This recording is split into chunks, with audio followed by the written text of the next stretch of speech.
Hello friends, नए blog में आप लोग का स्वागत है। आज बाबा जी एक विचित्र कहानी सुनाएंगे जो पहले से चली हुई प्रथा है। गुरुकुल की कथा।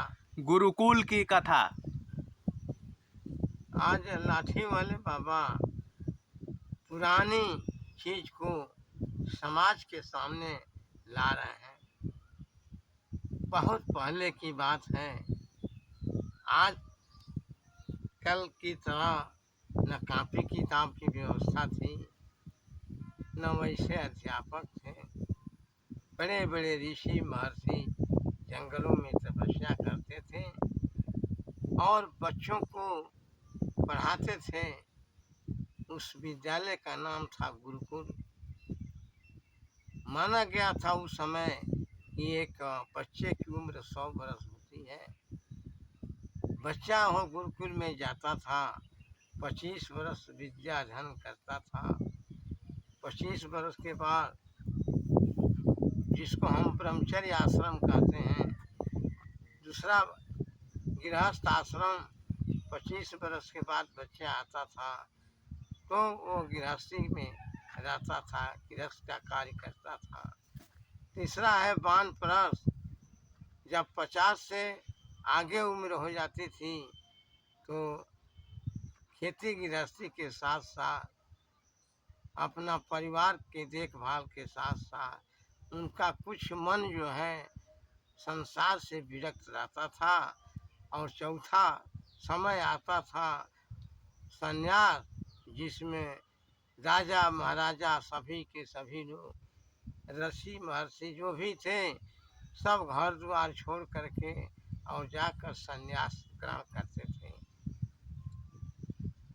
आज हम देखते हैं कॉपी किताब से पढ़ाई हो रही है। अध्यापक केवल पाठ्यक्रम को पढ़ाने में ही परेशान है। बच्चों की जनरल नॉलेज कोई बता नहीं रहा है। अध्यापक को फुर्सतें नहीं है। नैतिक शिक्षा का पतन होता जा रहा है। आज के बच्चे नहीं जान पा रहे हैं कि हमारे पहले पूर्वज कैसे थे, कैसे विद्या सीखते थे। तो उस समय गुरुकुल में जाकर बच्चे अध्ययन करते थे। गुरुजी बच्चों को कैसे आचरण किया जाए, अच्छा आचरण सिखाते थे। बड़े बड़े ऋषियों महर्षियों देवताओं की कहानी सुनाते थे। बच्चों पर उस संस्कार का बड़ा असर पड़ता था। बच्चों में नैतिकता की भावना आती थी। देवी देवता सबको समझते थे, पूजा पाठ करते थे। गुरुकुल में यही शिक्षा दी जाती थी, मंत्र द्वारा पढ़ाई होती थी। उदाहरण के लिए हम देखें तो कृष्ण और सुदामा जी गुरु संदीपन महाराज के यहाँ शिक्षा प्राप्त किए। कृष्ण सुदामा के बाद हम ये देखते हैं कि कौरव और पांडव भी गुरु द्रोण के यहाँ गुरुकुल में ही शिक्षा प्राप्त किए। उस गुरुकुल में एकलव्य नाम का एक लड़का था, कोलभील का था।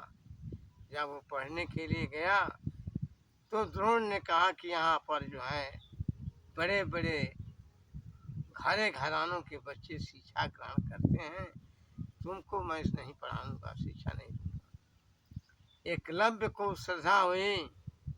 उन्होंने जंगल में जाकर गुरु द्रोण की मूर्ति बनाई और उनके सामने धनुष बाण जो है विद्या सीखने लगे। यहाँ तक कि विद्या धनुष बाण में अर्जुन की कला को देखकर गुरु द्रोण ने कहा कि जाओ बेटा, तुम्हारा मुकाबला कोई नहीं करेगा।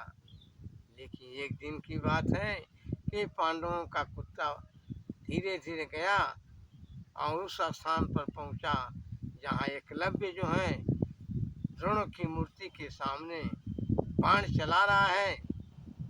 अपने बाणों से कुत्ता के मुंह को भर दिया। कुत्ता के मुंह से कहीं खून नहीं निकल रहा था।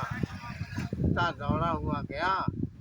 जब कौरव पांडव देखे तो कहे कि अरे गुरुजी, आपने तो धनुष विद्या में सबसे पारंगत अर्जुन को बताया है, यहाँ पर कोई मालूम पड़ता है कि और जो है धनुष बाण का शिक्षा ग्रहण कर रहा है। वन में जाकर देखते हैं कि वहाँ पर एकलव्य जो है द्रोण मूर्ति के सामने धनुष बाण चला रहा है।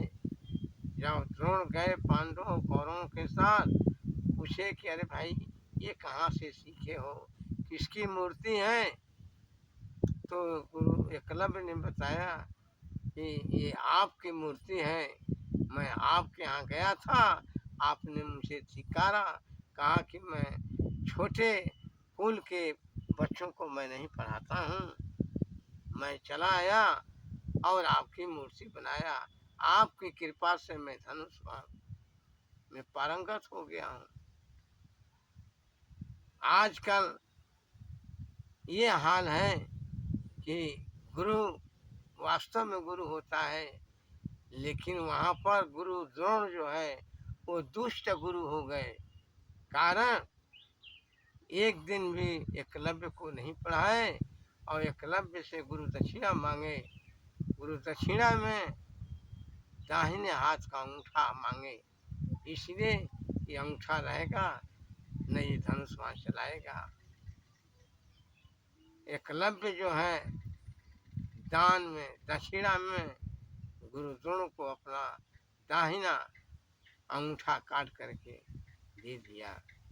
यही उस समय गुरु और शिष्य की कहानी है जो इतिहास में अमर है।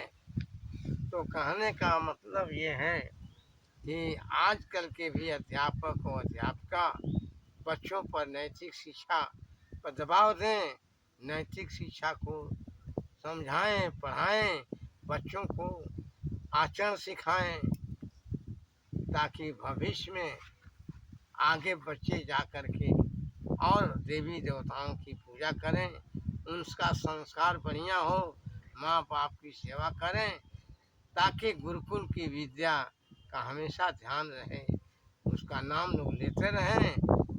धन्यवाद। ठीक है फ्रेंड्स, लाइक और सब्सक्राइब जरूर करें और इस वीडियो को सपोर्ट करें। धन्यवाद।